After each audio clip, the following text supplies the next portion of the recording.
How many women were victimized by Sean Combs, and how many others were involved?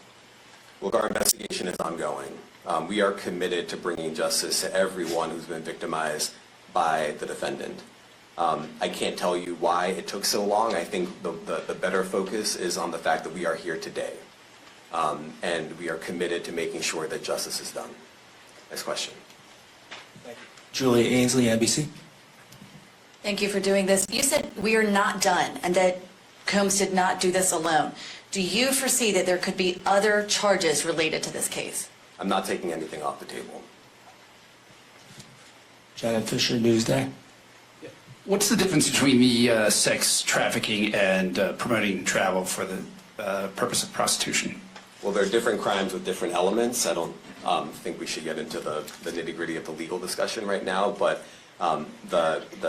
the sex trafficking, we believe, they're all serious offenses, but the sex trafficking conduct carries some significant penalties, and we are gratified that we were able to bring that charge. Is one more coercive than the other? I'm not going to be able to get into that, but you can look it up, and yes, sex trafficking, especially when it involves coercion or force, is a very serious crime, and it carries significant penalties. Good afternoon, Darla Miles, ABC 7 New York. Thank you for this press conference and for the details. Two questions. In context of this indictment and the information that was presented to the grand jury, are you able to clarify the number of victims? It's mentioned plural in the indictment, but can you specify the number of victims just for this particular indictment? And secondly, can you provide details about the alleged arson? Unfortunately, I'm not able to provide either. The number of victims, you are correct. We are intentional in saying multiple. The details of the arson incident are limited to what we have in the indictment and also the detention letter that we filed, which contains more details than the indictment does at various points, but we don't have anything more beyond that. Next question. Lynn Tran, CNN. Are any of his accomplices or associates under investigation? And additionally, could he face any more charges? So the investigation is ongoing. That means both as to him and to anyone else who we believe committed the crime with him.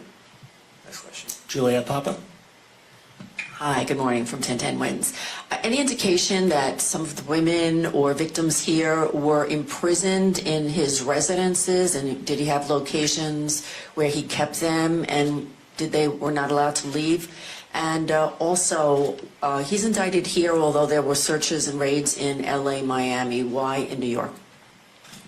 Well, I'm biased. I'm the U.S. Attorney in the Southern District of New York. I think that we have an outstanding track record of bringing some of the most impactful, sprawling, complex, difficult sex trafficking, human trafficking, labor trafficking, you name it.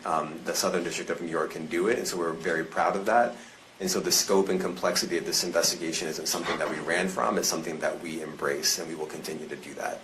As to your question about whether he imprisoned anyone, all I can say is that, I mentioned this March 2016 incident where something was caught on video where a victim was attempting to flee, and there was violence that was associated with it. Was that at the residence or a hotel? That was at a hotel. Matthew Lee, Inner City Press. Thanks a lot. Does your office intend to seek remand, or are you reaching a bail package? And if you're willing, how would you contrast this with the R. Kelly case in EDNY in terms of the elements? Thanks. So we will be seeking detention. We have filed a letter laying out our reasoning for seeking pretrial detention. I'm not going to be able to expand beyond what's in the letter, but it contains all of the reasoning, and it contains the law as well.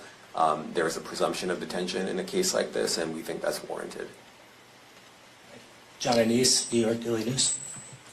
Thank you. I was hoping to get some more detail about the searches of his residence, the guns, the cases of lubricant, and the videos. Where were they found amongst his residence? Were they all scattered around the houses in one place? I kind of wanted to just get a better picture of how that stuff was found. Well, look, I think that some of the details that you're seeking are in the detention letter. So, for instance, some of the AR-15s, 2 of the 3 defaced AR-15s were found in his bedroom closet in Miami, broken down into parts along with magazines. with ammunition loaded in them. So some of that detail is in the detention letter. Beyond that, I'm not going to be able to get into where other items were stored. Ben Kochman, Post. Hey, thanks for doing this. Your office was the office that had been prosecuting Jeffrey Epstein before he died in custody. I have not read your detention memo yet. It's the first thing I'm going to do after this ends. But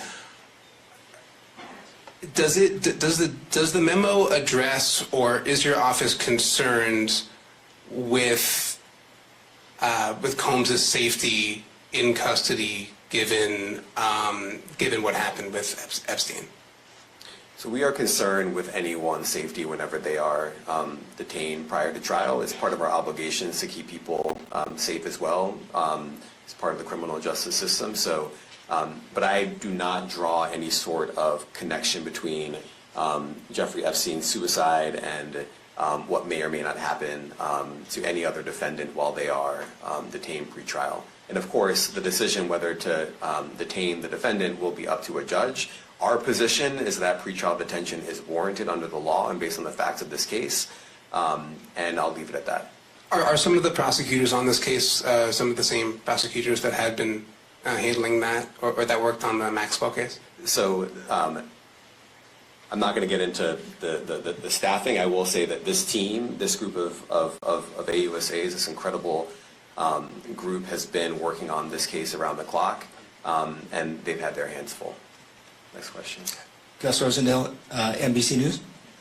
Good morning, sir. Combs' attorney said that his client has been cooperative with investigators. He said that this morning. I was wondering if you would have a reaction to that. Let me just say this. I think that generally and with increasing frequency, the word cooperative or cooperating has taken on tremendous elasticity and it no longer really bears any relation to what the word means when we use it in a very specific context. So responding to lawful process and the like does not qualify as cooperation when we use that term here.